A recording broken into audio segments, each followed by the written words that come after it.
Saudara, Anda masih menyaksikan Breaking News Kompas TV. Tadi kita bahas soal Pilkada Jakarta dan saat ini kita juga bahas soal Pilkada Jawa Tengah yang menempatkan Ahmad Lutfi Tachiasin unggul atas Andika Perkasa, Hendra Prihadi berdasarkan hasil hitung cepat. Sekali lagi kita masih membahas soal hasil hitung cepat karena kita masih menunggu hasil hitung real count dari KPU. Mas Adit, kalau Mas Adit melihatnya kalau di Jawa Tengah sendiri ini sudah terprediksi akan unggul dari di Jawa Tengah sendiri memang beberapa lembaga survei kan termasuk juga Kompas itu relatif seimbang pada sebulan terakhir ini ya.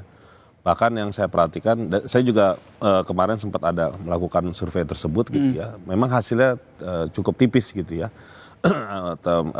Untuk mengatakan kemenangan di Lutfi gitu ya.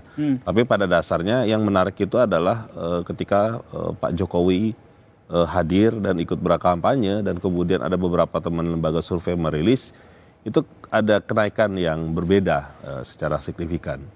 Nah pertanyaannya kemudian adalah apakah memang ada kehadiran Pak Jokowi itu bisa mengartikan bahwa ada endorsement yang cukup menarik dan signifikan di Jawa Tengah atau tidak gitu ya. Karena kalau diperhatikan datanya itu relatif tidak jauh berbeda dengan survei yang benar-benar terakhir gitu ya di 2 minggu terakhir yang dilakukan oleh beberapa lembaga survei itu. Yang menunjukkan bahwa memang Ahmad Lutfi dan Tachiasin ini memang sudah kemungkinan akan unggul gitu ya, pada waktu itu. Gitu.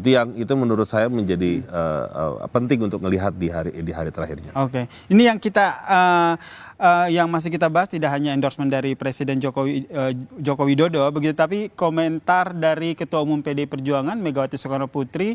Tapi usai jeda kita akan bahas lagi terkait dengan Pilkada Jawa Tengah. Tetaplah bersama kami di Breaking News Kompas.